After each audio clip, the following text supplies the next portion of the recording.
കായർ പാലത്തില് തുടർന്ന് കുറെ സംഭവങ്ങൾ സംഭവിച്ചുകൊണ്ടിരിക്കുന്നു. അത് സത്യമാണ്. ഈ പാലം കടന്നു പോകുന്നവര് ഫേസ് ചെയ്ത പ്രശ്നത്തെക്കുറിച്ച് അവര് പറയുന്നത് ഒരേപോലെ തന്നെയുണ്ട്. അതെ അതെ. ഈ പാലത്തിലേതോ പ്രേതം ജീവിക്കുന്നുണ്ടെന്നും ഉം, അതാണ് വരുന്നവരെയും പോകുന്നവരെയും ശല്യം ചെയ്യുന്നതെന്നും പറയുന്നുണ്ട്. ഉം. നിങ്ങൾക്ക് ഇതിനെക്കുറിച്ചുള്ള വിവരം എന്തെങ്കിലും അറിയോ?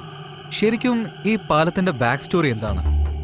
ഇവിടുത്തെ ജനങ്ങൾക്ക് വേണ്ടി ഉണ്ടാക്കിയ സാധാരണ പാലമാണത്. ഉം. പക്ഷെ അതിൽ നടക്കുന്നു എന്ന് കരുതുന്ന ചില സംഭവങ്ങളാണ് ഇവിടുത്തെ ജനങ്ങളുടെ ഇടയിൽ ഒരു വലിയ പേടി ഉണ്ടാക്കിയിരിക്കുന്നത്. ഇതിനെക്കുറിച്ച് ഒന്ന് ഡീറ്റെയിൽ ആയിട്ട് പറയാൻ പറ്റുമോ? അങ്ങനെ പറയാനൊന്നുമില്ല സഹോദര. ഇത് സത്യമാണോ കള്ളമാണെന്ന് ഇതുവരെ ആരും കണ്ടുപിടിച്ചിട്ടില്ല. കുടുംബമായിട്ട് നാട്ടിലേക്ക് ക്യാമറ പോകുമ്പോ സ്ട്രൈറ്റ് ഒന്ന് പിടിച്ചേ. ആ പാലം ഇല്ലേ, ആ പാലത്തിന്റെ മേളിൽ കൂടിയാ പോയത്. ഒരു മിനിറ്റ് ശക്തി, ഒന്ന് ഫേസ് ടച്ചപ്പ് ചെയ്ത് ഓക്കെ. ടിൽട്ടപ്പ് ചെയ്തോളൂ. ടൈറ്റ് റൺ വെച്ചോളൂ. ക്ലോസപ്പിൽ ആയിക്കോട്ടെ.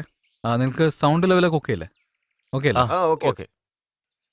സ്റ്റാർട്ട് ചെയ്യാം. ഉം. റിലാക്സ് ആയിക്കോളൂ, ആ, ടെൻഷൻ ശരി, ആവണ്ട. ക്യാമറ നോക്കി സംസാരിക്കും. കുടുംബമായിട്ട് നാട്ടിലേക്ക് പോയിട്ട് ആ പാലം വഴി തിരിച്ചു വരുമായിരുന്നു. പെട്ടെന്ന് അവിടെ കാറ് നിന്നുപോയി. പെട്രോളിൽ നിന്ന് നോക്കുമ്പോ പെട്ടെന്നൊരു ശബ്ദം കേട്ടു. എന്താന്ന് നോക്കിയാലേ പെട്ടെന്നൊരു വെള്ള രൂപം വന്ന് എന്റെ മുമ്പിൽ അങ്ങ് നിന്നു. അത് കണ്ടപ്പോ ഞങ്ങൾ എല്ലാവരും പേടിച്ചു പോയി. അന്ന് തൊട്ട് ഞാൻ പകല് പോലും ആ വഴി പോവാറില്ല.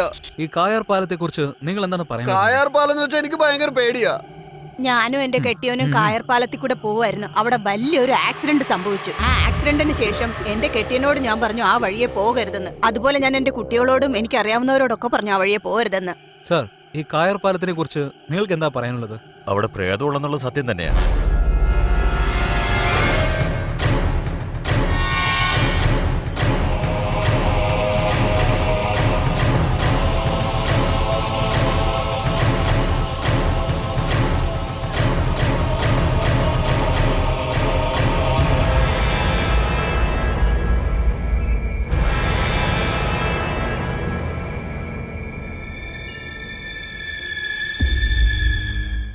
എന്റെ അറിവിൽ കുറച്ച് ദിവസങ്ങൾക്ക് മുൻപ് ഇവിടെ താമസിച്ചിരുന്ന ശിവനേശന്റെ കുടുംബം മൊത്തത്തിൽ നശിച്ചുപോയി.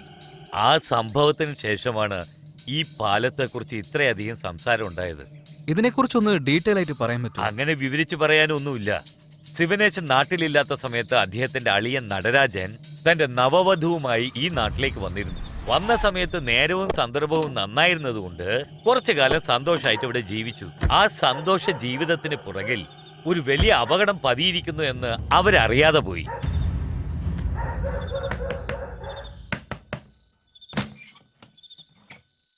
ചേച്ചി എങ്ങനെയുണ്ട്? സുഖാണ്. ചേച്ചി എന്തൊക്കെയുണ്ട്? ആ സുഖമായിട്ടിരിക്കുന്നു. എന്താടാ വരാൻ ഇത്ര താമസിച്ചത്? ഞാൻ നേരത്തെ പുറപ്പെട്ടതാ. വരുന്ന വഴിയിൽ ഒരു ജോലി ഉണ്ടായിരുന്നു. ഭക്ഷണം എടുത്തു വെച്ചിട്ടുണ്ട്, വാ കഴിക്കാം. അല്ല, ഞങ്ങൾ ഇല്ല ചേച്ചി, കുളിച്ചിട്ട് ഒരു വരാം. 5 മിനിറ്റ്സ്. ശരി, എന്നാ വേഗം എടുത്തു വെക്കാം. കുളിച്ചിട്ട് വന്നേക്കാം, എന്നിട്ട് കഴിക്കാം. നിങ്ങൾ ആ മുറി താമസിച്ചോ? എല്ലാ സൗകര്യവും ഉണ്ട്. ആ ഈ മുറി. റൂമാണോ?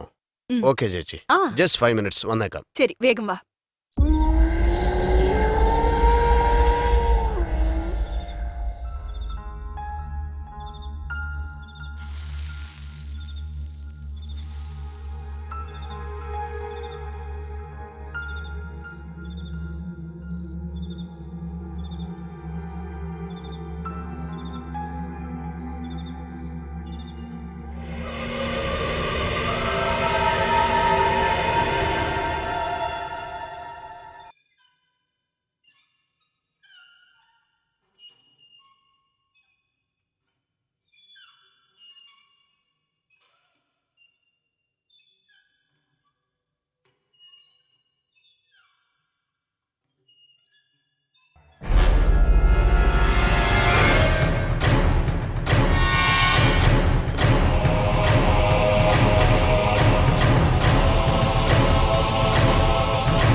വിനു വിനുക്കുട്ടാ, എവിടെയാ നീ? വിനു വിനു വിനു നീ എവിടെയുള്ള? എടാ മോനെ വിനു, വിനു വിനു എവിടെയാന്ന് പറ. വിനു, എടാ വിനു, എന്താ ഇത്? വിനു!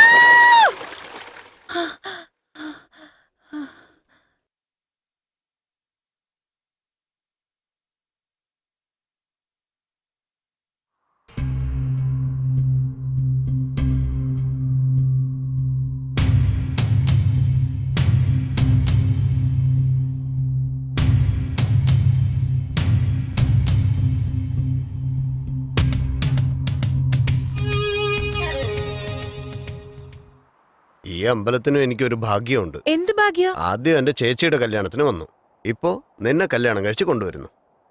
അങ്ങനാണോ? എങ്ങനെയുണ്ട്? നന്നായിട്ടുണ്ട്. സത്യത്തിൽ ഈ അമ്പലം ഉണ്ടായിട്ട് 300 വർഷങ്ങളായി. എല്ലാ വർഷവും ഈ ഗ്രാമത്തിലുള്ള ജനങ്ങളൊക്കെ ചേർന്ന് ഈ അമ്പലം ഒരു ഉത്സവ പറമ്പാക്കാറുണ്ട്. വളരെ ആഘോഷമായിരിക്കും അല്ലേ? യെസ്. അപ്പോ ഈ കൊല്ലത്തെ ഉത്സവം എപ്പോഴായിരിക്കും? ഉത്സവത്തിന് വരുന്ന ജനങ്ങളൊന്നും എപ്പോഴും ഇങ്ങോട്ട് വരാറില്ല. അതുകൊണ്ടാണ് ഈ അമ്പലം ഇങ്ങനെ പാഴടഞ്ഞു കിടക്കുന്നത്. ആണല്ലേ? കാണുമ്പോ തന്നെ അറിയുന്നുണ്ട്. നിനക്കൊരു കാര്യം അറിയോ? എന്റെ മനസ്സിലൊരു ആഗ്രഹമുണ്ട്. എന്താ? ചാൻസ് കിട്ടുവാണെങ്കിൽ ഈ അമ്പലം ഒന്ന് പുതുക്കി പണിയണം. നമുക്ക് അങ്ങനെ കഴിയുന്നുണ്ടെങ്കിൽ തീർച്ചയായിട്ടും ചെയ്യാം കേട്ടോ. ഓക്കേ. അതെ, ഞാൻ അങ്ങോട്ട് പോയി നോക്കിട്ട് വരട്ടെ. നീ പോയി നോക്ക്.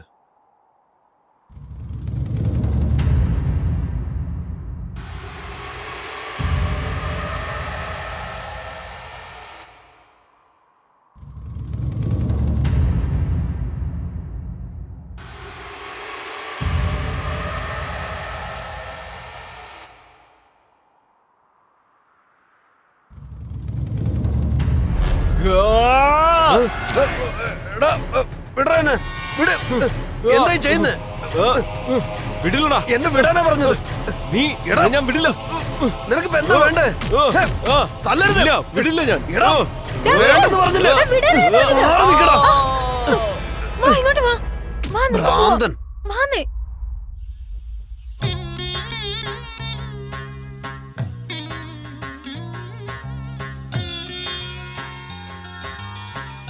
മോളെ, ഇതാ പൂ താഴെ വീണിരിക്കുന്നു.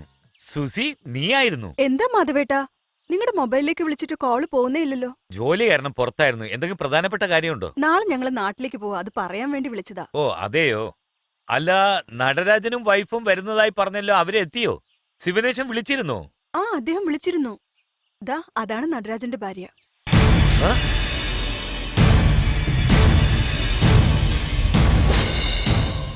എന്തു പറ്റി? എന്താ ഇങ്ങനെ നോക്കുന്നത്? എന്തിനാ എന്നെ ഇങ്ങനെ നോക്കുന്നത്? മാധവേട്ടൻ നടരാജന്റെ കല്യാണത്തിന് വന്നിട്ടില്ലല്ലോ, അതുകൊണ്ട് അങ്ങനെ നോക്കുന്നത്. മാധവേട്ടാ, മാധവേട്ടാ, എന്നാ ഞങ്ങൾ ഇറങ്ങട്ടെ. വാ. ഓക്കെ, ശരി, പോട്ടെ.